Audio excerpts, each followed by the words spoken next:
Assalamualaikum warahmatullahi wabarakatuh.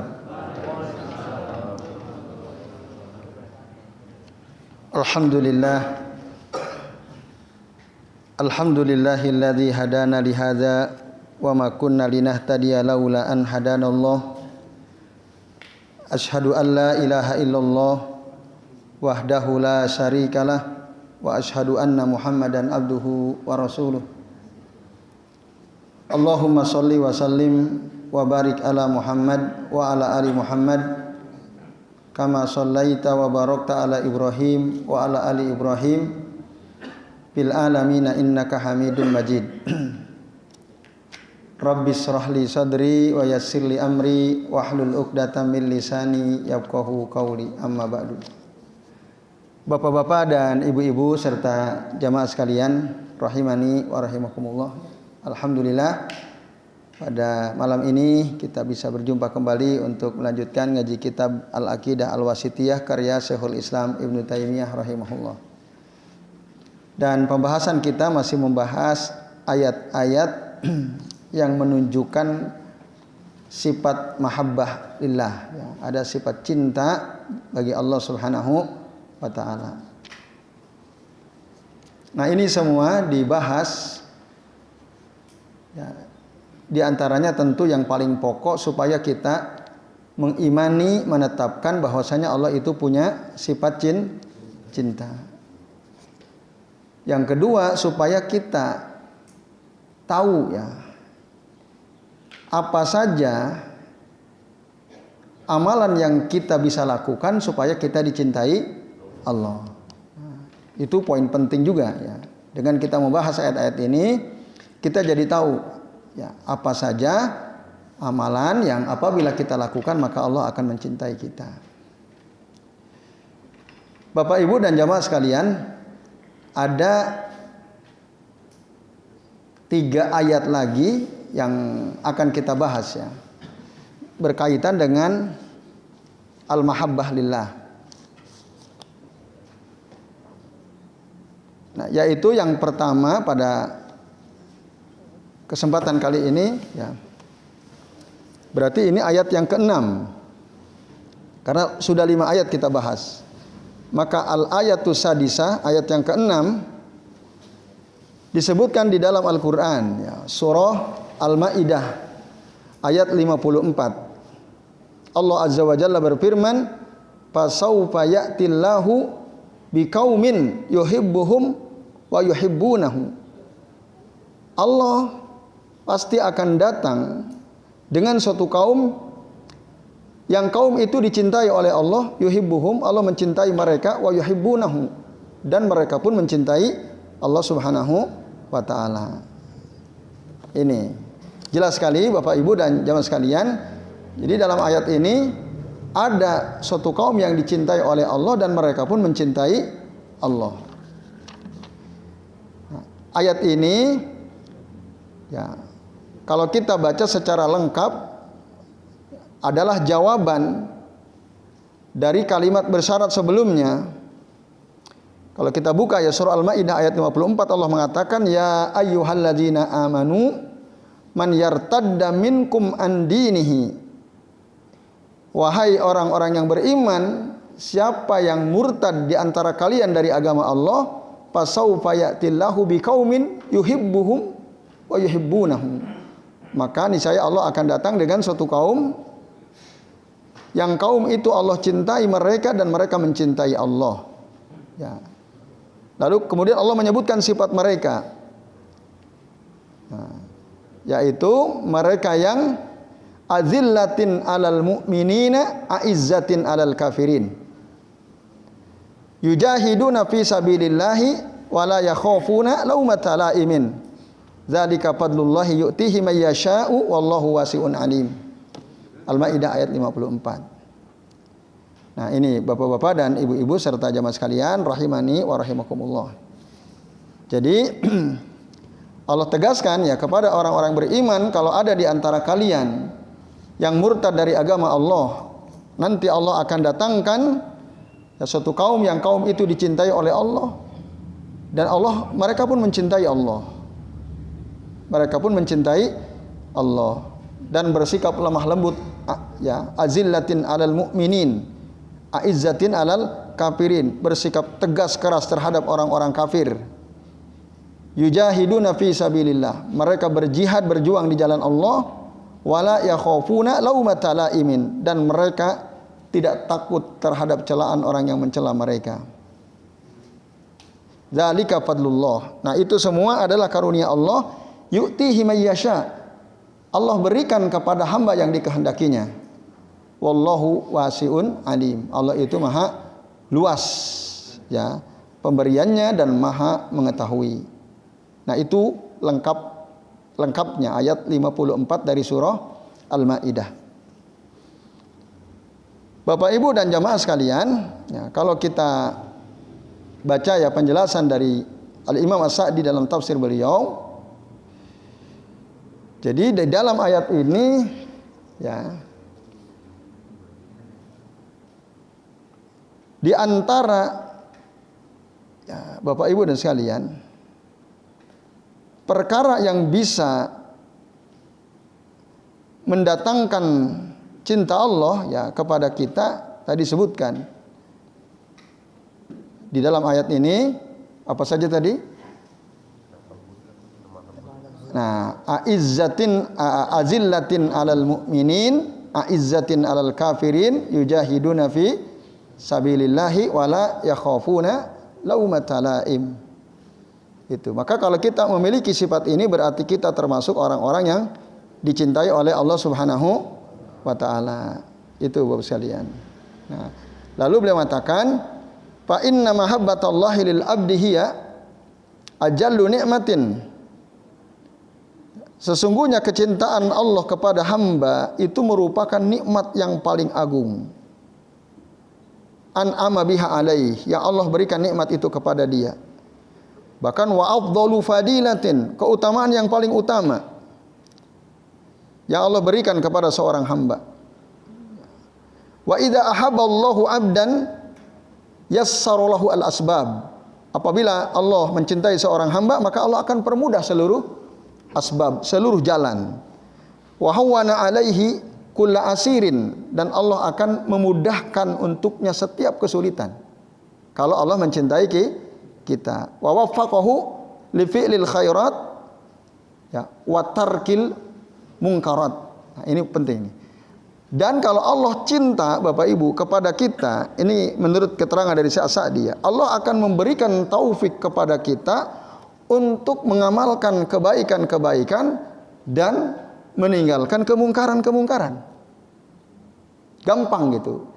Jadi kalau kita ingin gampang melakukan kebaikan, gampang meninggalkan kemungkaran, berusahalah untuk menjadi hamba yang dicintai oleh Allah Subhanahu wa taala. Gitu.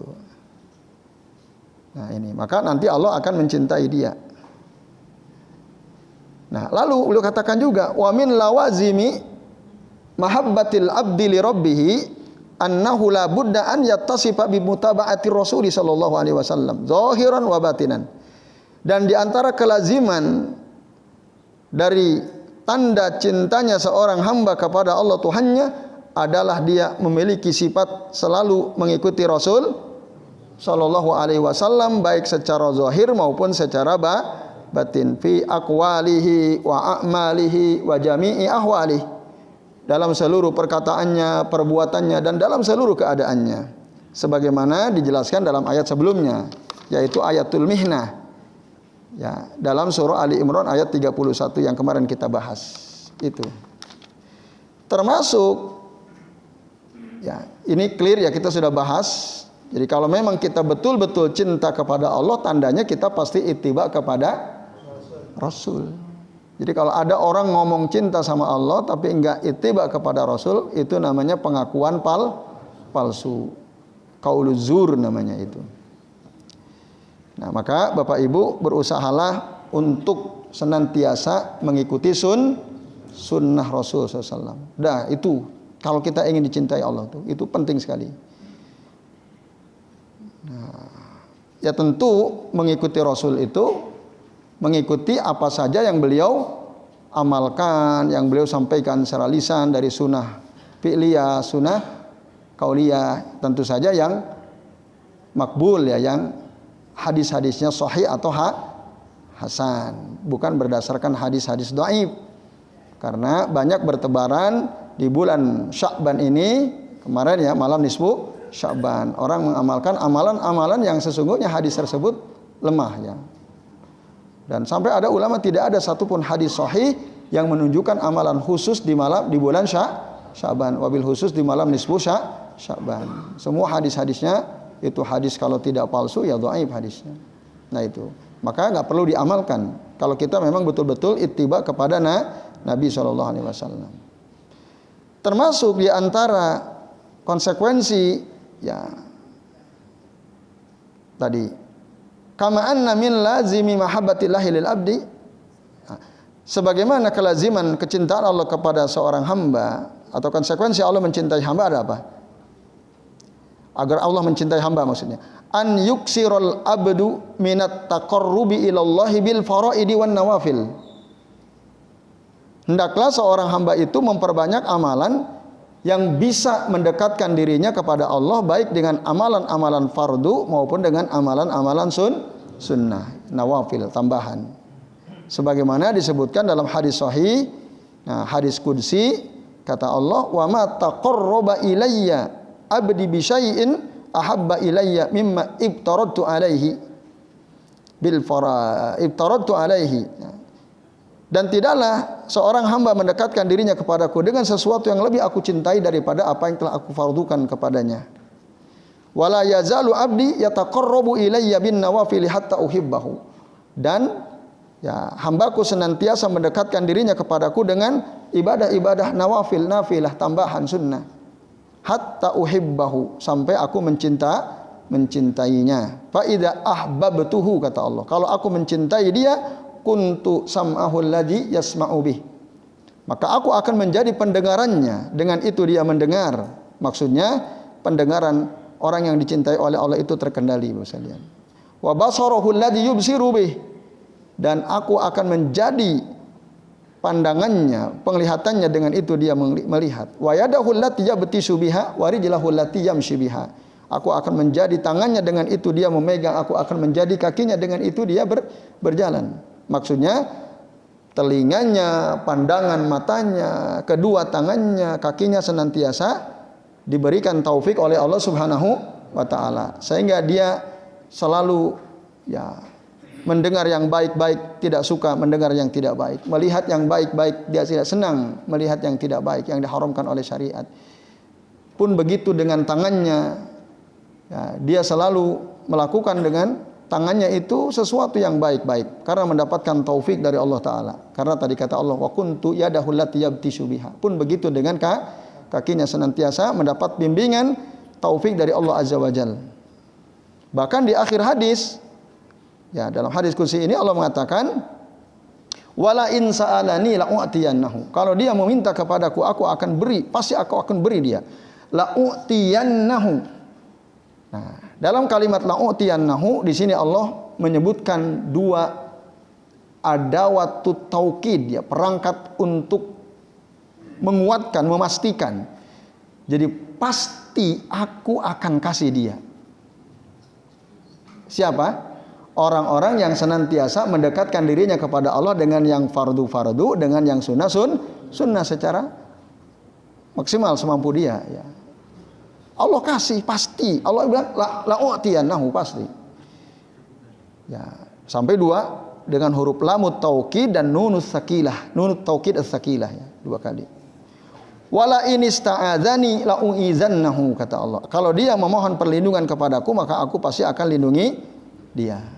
Nah, ini Bapak Ibu dan jamaah sekalian, ya, konsekuensi dari kalau kita dicintai oleh Allah Subhanahu wa taala. Nah, dan karena ini penting, ya, saya kutip dari tafsir As-Sa'di ketika menafsirkan ayat ini. Dan beliau mengatakan, wa min lawazimi mahabbatillahi azza wa jalla, di antara konsekuensi atau kelaziman dari kecintaan kita kepada Allah azza wa jalla apa? Adalah ma'rifatuhu subhanahu wa ta'ala wal iksaru min zikrih, yaitu mengenal Allah Subhanahu wa taala, banyak mengingat Allah Subhanahu wa taala. Lalu kata Syekh As-Sa'di, fa innal mahabbata biduni ma'rifatillah, ya. Fa innal mahabbata biduni ma'rifatin billahi naqisatun jiddan. Karena cinta, kita ngaku cinta sama Allah sementara kita tidak kenal Allah, ini jelas-jelas kekurangan. Naqisatun jiddan. Bal ghairu mawjudatin, bahkan kayaknya enggak ada gitu. Enggak mungkin orang mencintai sesuatu yang dia tidak ngerti, tidak paham, tidak kenal, tidak mungkin. Maka kita harus mengenal Allah gitu. Bagaimana caranya? Nah, kitab yang kita bahas ini, kitab Al-Aqidah Al-Wasithiyah adalah kitab yang mengenalkan kita kepada Allah Azza wa Jalla. Disebutkan sifat-sifat Allah, nama-nama Allah agar kita kenal. Nah, ini kan kita sedang membahas bahwa Allah memiliki sifat mahabbah, al-hub. Jadi itu, kita harus mengenal. Tapi memang ya pembahasan terkait dengan mengenal Allah dalam arti membahas ayat-ayat membahas nama-namanya, membahas sifat-sifatnya itu ya tidak umum ya, artinya jarang dibahas di kajian-kajian umum ya, di kajian-kajian khusus seperti ini. Nah, ini dan termasuk Bapak sekalian ya dikatakan tadi termasuk dia memperbanyak zikir mengingat Allah. Wa man ahabballaha aktsara min dzikrihi. Barang siapa orang yang mencintai Allah, dia pasti akan banyak mengingat Allah gitu. Nah, maka jika Allah mencintai hamba nanti wa idza ahabballahu 'abdan qabila minhu al-yasiri minal amal. Allah akan menerima amalan dia meskipun sedikit, Allah akan terima kalau Allah sudah cinta kepada dia. Wa ghafara lahul katsir al-katsira minaz zalal, dan Allah akan mengampuni kesalahan dia walaupun banyak gitu. Akan Allah ampuni kalau Allah sudah mencintai seorang hamba. Nah, ini Bapak Ibu dan jamaah sekalian, azanillahu wa iyyakum ajmain ya. Keterangan tadi beberapa konsekuensi ya dari kita cinta kepada Allah Subhanahu wa taala. Nah, terus di ayat yang sama diterangkan tadi, dia kalau kepada orang beriman bersikap tawadu, lemah lembut, tapi kepada orang-orang kafir dia tegas, keras gitu. Tidak takut sama orang kafir. Berjihad di jalan Allah, tidak takut dicela oleh orang-orang yang suka mencela gitu. Diomongin orang selama dia berada di atas yang hak, dia nggak bergeming gitu. Tetap dia kokoh di atas al-haqnya walaupun dicela oleh orang-orang. Bapak Ibu dan jemaah sekalian rahimani wa rahimakumullah. Karena yang mereka inginkan adalah al-wusulu ila ghayatin muayyanah. Sampai kepada tujuan yang jelas. Yaitu apa? Mendapatkan kecintaan Allah Subhanahu wa taala. Nah, Bapak Ibu dan jamaah sekalian, kemudian kalimat penutup dari surah Al-Maidah ayat 54 ini penting juga untuk direnungkan ya. Berdasarkan keterangan dari Syekh As-Sa'di ya. Yaitu zalika fadlullahi yu'tihi may yasha'u wallahu wasi'un alim. Jadi setelah Allah menjelaskan sifat orang-orang yang dicintai oleh Allah, ada 4 tadi ya disebutkan. Apa saya tadi? Bersikap lemah lembut kepada orang beriman, bersikap tegas keras terhadap orang kafir, berjuang jihad di jalan Allah, terus tidak takut dicela oleh orang-orang yang suka mencela. Ini semua Bapak Ibu ya adalah min af'alil khair, amal-amal kebaikan. Nah, tentu yang terpuji gitu. Madahahumullahu ta'ala bima man nabihi alaihim minas sifatil jalilati wal manaqibil aliyah. dipuji oleh Allah Ta'ala dengan apa yang sudah Allah berikan kepada mereka dari sifat-sifat yang agung, sifat-sifat yang tinggi. Gitu. Dan kemudian ya, wa akhbaro anna hadza min fadlihi alaihim wa ihsanihi. Lalu Allah menerangkan bahwa sifat-sifat yang terpuji disebutkan di atas tadi, perlu kita tahu itu semua merupakan karunia Allah. Maka Allah bilang, zalika fadlullah. Itu semua karunia Allah. Kalau ada orang ya di antara kita, kalau ketemu orang beriman dia bersikap lemah lembut, sama orang kafir dia nggak takut, tegas, keras ya. Lalu kemudian senang berjihad di jalan Allah, tidak takut dia dicela selama dia berada di atas yang hak, dia enggak bergeming dicela oleh siapapun. Itu semua adalah karunia Allah, Bapak Ibu. Allah sebut zalika fadlullah. Kenapa demikian? Li alla ya'jabu bi anfusihim. Supaya kita itu nanti enggak ujub. Nah, supaya kita sadar kita ini bisa semangat berjihad. Kita bisa kokoh berada di atas kebenaran, tak bergeming kita dicela oleh orang lain. Bisa bersikap tawadu, lemah lembut kepada orang beriman, tegas, keras terhadap orang kafir. Ini bukan karena kehebatan kita, bukan. Tapi karena apa? Karunia Allah Subhanahu wa Ta'ala. Supaya kita enggak ujub, kata Al-Imam Asy'adi ya.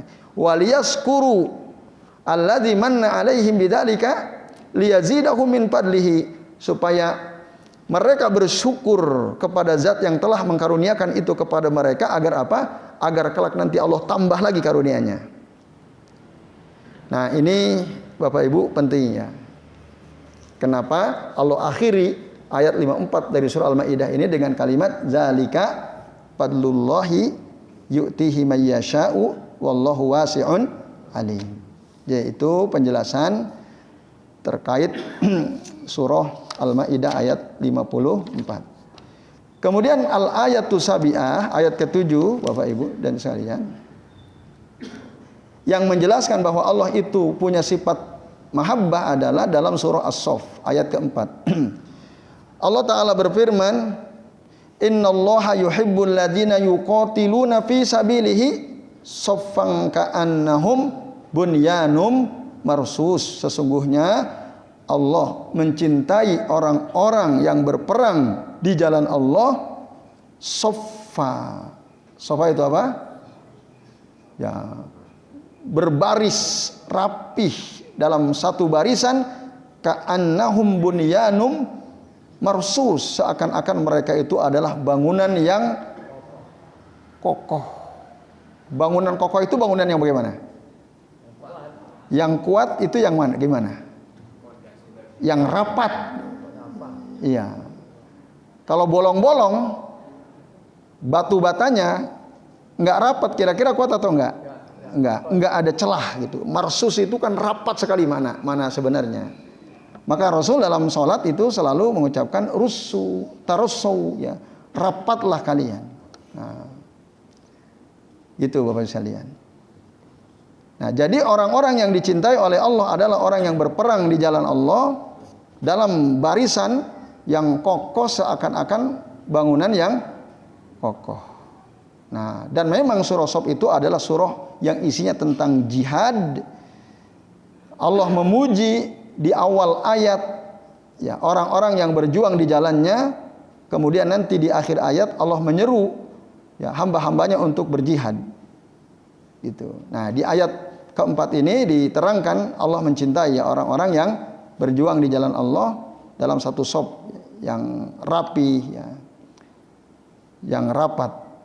Lalu Syekh Ibnu Al-Utsaimin mengatakan, Bapak Ibu, was-sholatu, dan sholat itu adalah jihadun musaghar, jihad kecil dibanding jihad di jalan Allah, perang dengan musuhnya.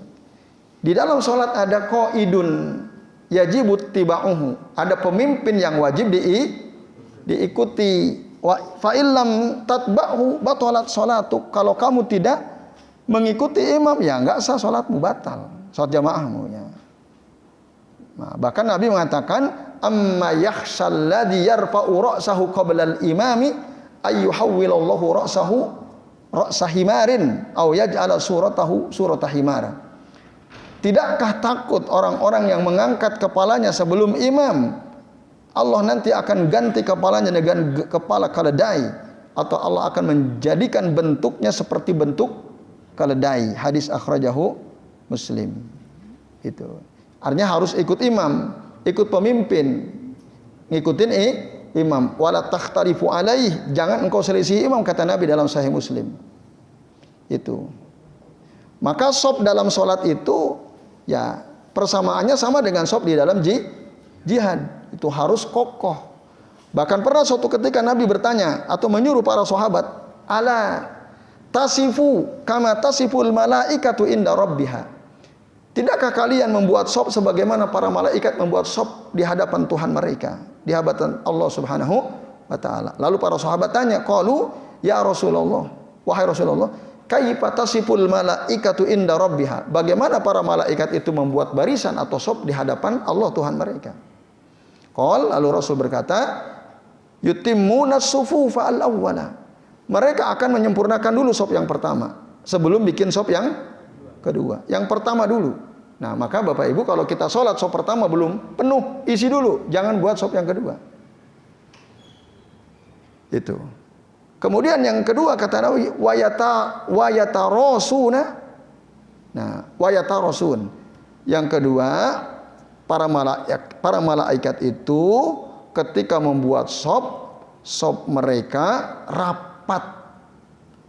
Itu Bapak Ibu. Shaf mereka rapat sekali. Nah, ini. Bahkan tidak ada furjah, tidak ada celah. Nabi pun mengatakan saddul furaj, fa innas sayatina tadkhulu bainal muslimina fil farj ka auladil ghanam. Tutup celah dalam shaf itu. Karena sesungguhnya syaitan itu akan masuk ke dalam celah antara orang-orang muslim itu sebagaimana anak seekor kambing itu. Nah, ini Bapak sekalian, azanillahu wa iyyakum. Bahkan kalau kita menutup celah berarti kita menyambung shaf. Dalam hadis yang sahih Rasul mengatakan man wasala shafan wasalahullah wa man qata'a shafan qata'ahullah. Barang siapa yang menyambung shaf maka Allah akan sambungkan dia dengan rahmatnya, dan barang siapa orang yang memotong shaf maka Allah akan potong dia dari rahmatnya. Nah, ini beberapa dalil yang menunjukkan bahwa dalam sholat itu sesungguhnya sama ya. Dengan perang, kalau perang harus rapat kokoh barisan, begitu juga dengan sholat berdasarkan hadis-hadis tadi. Nah, Bapak Ibu dan jamaah sekalian, maka berdasarkan ayat 4 surah As-Saff ini ya, di antara orang yang dicintai oleh Allah adalah siapa? Orang-orang yang berjihad di jalan Allah secara ikhlas, saling menguatkan satu sama lain ya, tidak retak ya, tapi dalam satu komando gitu ya. Itu. Nah, dan di dalam ayat ini jelas wa fil ayati minal asma'i was sifati ma sabaqa fil lati qablaha. Dalam ayat ini ada disebutkan nama-nama dan sifat Allah sebagaimana disebutkan dalam ayat-ayat sebelumnya. Ya, baik Bapak Ibu dan jamaah sekalian, sementara ini yang bisa kita bahas. Ya, sebelum kami akhiri, barangkali ada di antara Bapak Ibu yang mau bertanya, kami silakan. Pak Antun, Pak Agus, monggo Pak Antun. Silakan. Pak Antun. Waalaikumsalam warahmatullahi wabarakatuh.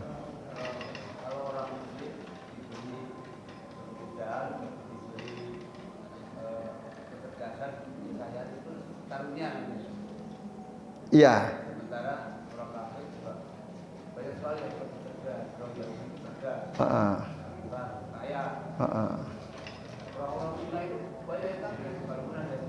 Ya, iya.